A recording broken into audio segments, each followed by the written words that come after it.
대단히 비정상적인 공사입니다. 예를 들어서 공사 대금을 견적서대로 주지 않고 현금으로 줄 테니 일부만 받아라 라는 식의 행태를 보였습니다. 공공기관 계약이나 공사라고는 도저히 보여지지 않는 행태이고요. 마치 조폭 같은 행태입니다. 100번 양보해서 사우나를 집무실에 짓더라도 합법적으로 해야 합니다. 김용현 등 일부 경호처 인사들이 윤석열 전 대통령에게 잘 보이고 싶은 욕망이 빚은 일종의 불법 공사라고 저는 생각합니다. 좀 더 깊이, 더 자세히 들어보는 이가혁 라이브의 간판 코너 더 인터뷰 시작하겠습니다. 윤건영 더불어민주당 의원 나와 있습니다. 어서 오십시오. 안녕하세요. 네, 사실 윤 의원님 모시고 원래도 이제 질문할 게 많은데 최근에 문제를 제기하신 이른바 비밀 사우나 논란 관련해서도 먼저 좀 여쭙겠습니다. 의혹을 정리를 해보면 용산 관저가 아니라 집무실 근처에 비밀의 문 형태로 돼 있는 그런 구조로 겉에선 잘 안 보이는 그런 구조로 사우나가 설치되어 있는 걸로 보인다. 그리고 공사비가 4,500만 원인데 이걸 김용현 당시 경호처장 측에서 현금으로 3천만 원을 줄 테니까 이렇게 끝내자라는 식으로 해서 오히려 그 업체 측에서 이건 아닌 것 같다라고 해서 거절했다. 이렇게 나와 있는데 일단 청와대에서 근무를 하셨으니까 이런 전례가 있습니까? 우선 제가 2월 국정조사에서 밝혔던 건데 그때는 모두가 아니라고 부인을 하고 잡아댔었는데 이제서야 사실로 드러난 것 같습니다. 늦었지만 다행이라고 생각을 하고요.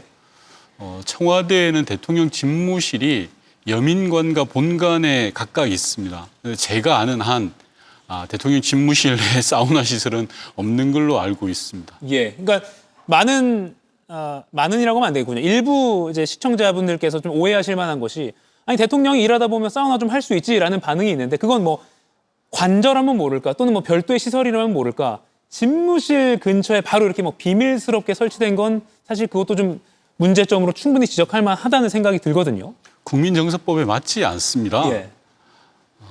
말씀하신 것처럼 퇴근 이후에 대통령의 삶이 있으니 관저에 사우나를 지었다, 합법적으로 지었다라고 하면 문제가 안 되겠죠. 하지만 집무실에 사우나를 지었다는 거 아닙니까? 편백나무로 만든 최고급 비밀의 사우나를 지었다는 건데 그럴 이유가 뭐가 있습니까? 네. 일과 시간 중에 사우나 가는 사람이 대한민국에 누가 있습니까? 예전에 영화에서나 나오는 장면 아니겠습니까? 영업하시는 분들이 전날 숙취로 인해서 과로로 잠깐 낮에 다녀왔다. 이것 또한 과거 이야기 아니겠습니까? 대한민국의 일국의 대통령이 대낮에 일과 시간에 사우나를 들락날락한다? 부끄러운 거 아닌가요? 그리고 역대 대통령들은 대통령의 일정을 분 단위로 관리합니다. 그만큼 대통령의 시간이 중요한데 어디 사우나 갈 시간이 있겠습니까? 네. 사우나라는 발상을 했다는 것 자체가 저는 기괴하다고 생각합니다. 네, 분명히 다시 한번 강조돼야 될 건 관저, 퇴근 후가 아니라 집무실 근처에 비밀스럽게 설치가 된 걸로 보인다라는 건데 이게 또 공사를 일종의 발주한 주체가 경호처, 그러니까 김용현 경호처장 당시 상황인데 비밀스러운 구조를 요구했다라는 게 또 의혹의 핵심인 것 같습니다. 지금 저희가 디자인 회사 측에서, 건설 회사 측에서 도면과 또 디자인 시안을 저희가 지금 보여드리고 있는데 보면 겉에서는 잘 보이지 않는 그런 구조로 요청을 했다라는 겁니다. 왜 이런 비밀스러운 구조를 왜 김용현 처장 쪽에서 요구를 한 걸까요? 감추려고 한 겁니다. 감추려고 했다. 누가 보더라도 상식적이지 않고 예. 일반적이지 않지 않습니까? 집무실에 건식 사우나를 둔다라는 건 그리고 김용현 전 경호처장이 했다라는 건 전 일종의 뇌물로 봅니다. 이 설치가 됐던 게 2022년 윤석열 정권 집권 직후였습니다. 즉 경호처장이 윤석열에게 잘 보이기 위해서 소위 말하는 진상을 한 겁니다. 그렇기 때문에 이렇게 무리한 짓을 한 거고요. 만약에 설령 대통령의 집무실이 아니라 관저에 사우나를 설치한다면 그건 대통령실 예산으로 집행돼야 되는 겁니다. 경호처 예산으로 절대 집행돼서는 안 되는 것입니다. 그 부분인데요. 김용현 경호처장 측에서 건설회사 쪽에, 건축회사 쪽에 현금으로 3천만 원을 줄 테니까 이걸로 처리해달라.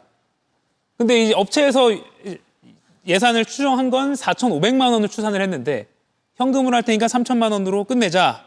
그래서 업체에서 공사를 거절했다. 그럼 뭐 영수증이나 증빙서류 없이 현금 처리를 하려고 했다는 또 의혹으로도 뻗어나갈 수가 있는데 그러니까 말씀하신 대로 윤 당시 대통령에게 진상을 하려 했다. 있다라고 이야기가 이어진다고 볼 수 있겠네요. 맞습니다. 요즘 재래시장 가도 현금 거래 잘 하지 않습니다. 아파트 인테리어 공사를 해도 현금으로 하지 않는 시대인데 예. 현금으로 주고받겠다라고 하는 것은 첫 번째로 그 실체를 감추려고 하는 거 아니겠습니까? 요즘 가끔 가다 보면 현금을 위주로 쓰시는 분들은 기록에 남기지 않기 위한 거지 않겠습니까? 첫 번째 이유는 사우나라는 걸 비밀에 붙이기 위해서, 기록에 남기지 않기 위해서 현금을 저는 썼다고 생각되고요. 두 번째는 그 현금의 용도, 즉 출처를 가리기 위해서라고 생각합니다. 예. 공식 예산에서 집행됐다고 하면 절대 현금으로 쓸 수가 없습니다. 다만 그게 비자금이라든지 특활비라든지 조금은 석연치 않은 예산을 썼기 때문에 또는 검은 돈을 썼기 때문에 현금으로 썼을 거라고 생각을 합니다. 예. 계속 말씀드리지만 합법적인 방법으로 해서 대통령의 관저나 침실에 설치했다라고 하면 누가 모르겠습니까? 하지만 이 부분은 불법적인 방법을 동원해서 불법적인 돈을 사용했기 때문에 엄중한 문제가 있다라고 지적하는 겁니다. 예. 그러면 이게 지금도 용산 대통령실에 이 시설이 남아 있다고 파악이 되시는 게 있습니까? 그건 제가 확인하지 못했습니다. 예. 왜냐하면 내란 이후에 윤석열 정권 측에서 철거를 했을 수도 있고요. 고양이 놀이시설도 떼가는 판국에 이거라도 그냥 뒀을까 싶긴 한데 그건 예. 제가 확인하지 못한 부분입니다. 예. 결국 자금이 3천만 원이 최종적으로 들어간 건 아니지만 왜 이런 행동을 하려고 했느냐, 이것도 수사기관이 좀 밝혀야 될 부분이 있다고 보시는 겁니까? 맞습니다. 특검에서 조사를 해야 될 것이고요. 예. 저는 똑같은 공사가 아마 시행됐을 걸로 봅니다. 앞서 말씀드린 것처럼 뇌물죄와 배임 혐의에 대해서 철저하게 따져야 될 부분입니다. 이런 것이야말로 윤석열 정권의 용산 이전의 대표적인 사례라고 저는 생각되거든요. 예. 왜 용산으로 가려 했느냐? 이유 중에 하나도 뭔가 이런 편의시설이나 그 기회를 틈타서 뭔가 윤 전 대통령에게 잘 보이기 위한 그런 시설물을 표현을 빌리자면 진상하는 그런 행동들이 이어졌을 수 있다. 그렇기도 하고 예. 용산 이전이야말로 윤석열 정권의 첫 번째 잘못된 스텝이라고 생각합니다. 거기에서부터 많은 문제가 비롯되었기 때문에 이런 문제를 하나하나 제대로 따져야 된다고 생각합니다. 예, 이 비밀 사우나 논란은 계속해서 저희 언론도 잘 주목해 보겠습니다. 이가혁 라이브를 시청해 주셔서 고맙습니다. 이가혁 라이브는 평일 오후 5시 TV와 유튜브로 실시간으로도 함께 하실 수 있습니다.